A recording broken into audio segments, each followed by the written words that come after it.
sugerir em relação à questão das macroáreas e macrozonas. Essa é uma definição que nós estamos discutindo, o Carol já explicou. Mas aquela proposta de macroáreas que está sendo colocada leva em conta e considera a questão da macrometrópole. Existe um plano a nível estadual, que não sei se todos aqui conhecem, mas nós fizemos aqui uma palestra com um seminário com a Rovena Negreiros, que ela era diretora de planejamento da Emplasa, e a Emplasa ficou responsável, a nível do governo do Estado, pela elaboração de um plano de ação dessa macrometrópole. E aí, por que a macrometrópole? Ela pega 5 regiões metropolitanas do Estado e dois aglomerados urbanos, que é Jundiaí e Piracicaba, se não me engano, né? Então, esse plano de ação a nível estadual, ele pega exatamente, Campinas está, do ponto de vista, vamos dizer, até geométrico, Campinas é um pouco o centro dessa macrometrópole. Então, e como tem um plano de ação muito intenso para os próximos 20, 25 anos, a conceituação que nós temos é que Campinas tem que exercer o seu potencial e um papel extremamente importante nesse processo. Então, nosso plano diretor tem que levar em conta essa questão da macrometrópole, assim como também a região metropolitana própria de Campinas, são compostas, porque ela é a sede e composta por 20 municípios. Então, essa é um pouco a concepção, né, do ponto de vista mais amplo, é exatamente essa. E um comentário também, vocês viram que algumas questões são quase que, não vou dizer que seja unanimidade, mas estão intensamente presentes nas preocupações que a gente pôde ouvir na leitura comunitária. E a questão da mobilidade, né, e a questão do ordenamento territorial, a questão da habitação, saúde, né, a questão dos espaços, do aproveitamento dos espaços de fruição, né, da população, os espaços livres, espaços e as áreas verdes. Então, acho que essa leitura comunitária nos dá embora a gente pode assim questionar, mas a participação não foi tão intensa, nós fizemos todo o esforço para que ela fosse mais intensa. Agora, ela qualitativamente, ela é muito importante para nós, porque indica o que a população, como é que a população vê, né?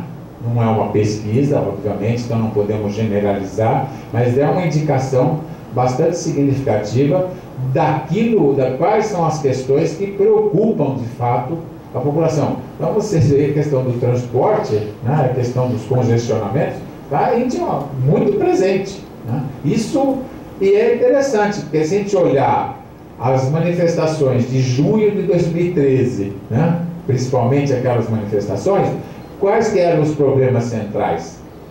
Né? A questão da mobilidade, a questão da saúde e a questão da educação.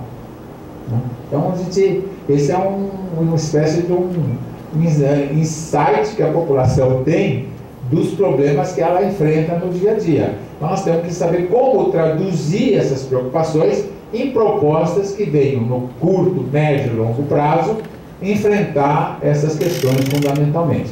Então, eu acho que assim, agora é óbvio, tem o desenvolvimento técnico. Quando a gente, por exemplo, vê a questão do desenvolvimento econômico, o que aparece é a moradia perto do trabalho, né? Mas é óbvio que a questão, isso do ponto de vista da população.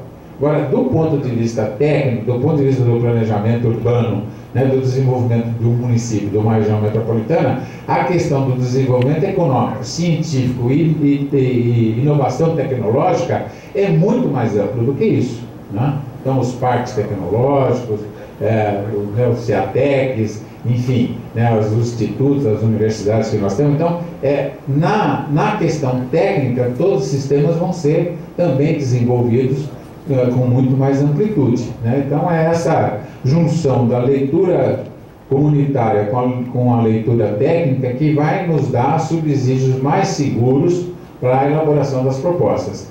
E a questão das propostas, nós estamos numa fase, a Carol tocou, nós estamos nessa fase, nós estamos nos preparando para essa elaboração das propostas. E isso exige um certo grau de participação, inclusive do próprio Ponto Cidades e do CMTU, né? e de outras instâncias e da sociedade que a gente vai também colocar em movimento nesse processo.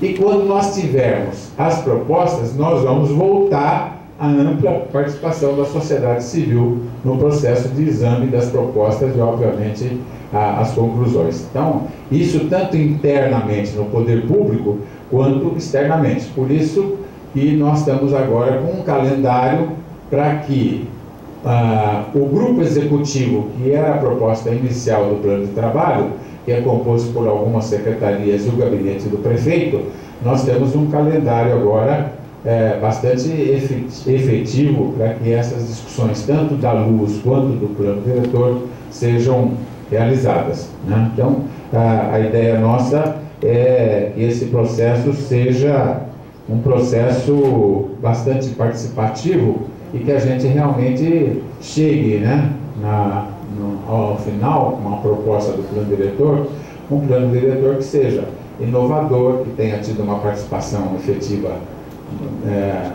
considerável e que a gente possa, depois, além da aprovação, a gente possa fazer o acompanhamento, o sistema de planejamento, por isso que a gente fala de gestão e operação, para que a gente possa estar acompanhando a implementação do plano diretor e as mudanças que a cidade passa, para que a gente não precise esperar 10 anos para fazer uma revisão do plano diretor. A gente pode, é lógico que nos 10 anos a gente pode fazer uma revisão mais ampla, mas nós temos que ir fazendo também alterações justificadas, obviamente, ao longo do processo de desenvolvimento, né, do município, tanto da área urbana quanto da área rural.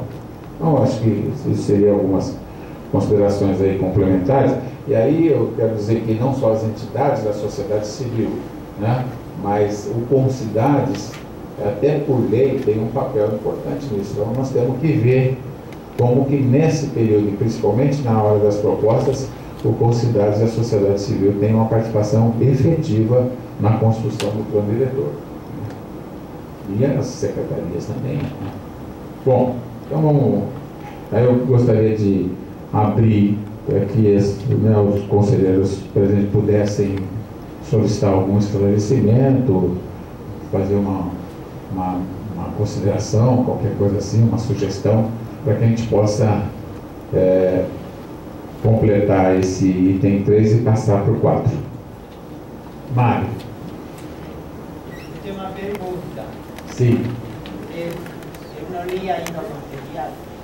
Então, nessa proposta da última, qual é o horizonte temporal? Ou seja, de aqui a quanto tempo? Qual é a previsão de habitantes de Campinas? Uma coisa concreta aqui no perímetro urbano. Muda, não muda essa proposta? Nós não chegamos ainda a desenvolver essa discussão e ela faz parte do ordenamento territorial. Né?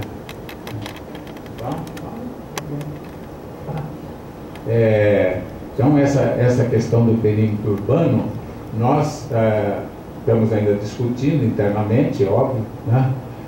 Para poder saber como que esse perímetro urbano pode atender às necessidades que nós temos, não só hoje, como daqui a 20, 25, 30 anos, ou não. E combinado o problema do adensamento da cidade compacta com o problema de estabelecer regras para a expansão urbana, né, de acordo com as necessidades que vão ocorrer nesse período. Né? Então, é essa a formulação mais geral que nós temos hoje. Nós estamos, inclusive, solicitando que todos aqueles que queiram alterar perímetro urbano, que façam essa solicitação oficialmente, né? Não vamos aqui estabelecer um processo de atendimento particulares, né? Nós temos que estabelecer um processo de discussão mais amplo e a alteração do perímetro urbano não pode ser para atender necessidades específicas e particulares de um ou de outro. Nós temos que ter uma política do processo de expansão urbana. E, obviamente, regras e diretrizes para isso, com preservação ambiental, com a questão social e outras questões que envolvem esse problema. Mas ainda é uma discussão ainda nós não entramos ainda nessa discussão.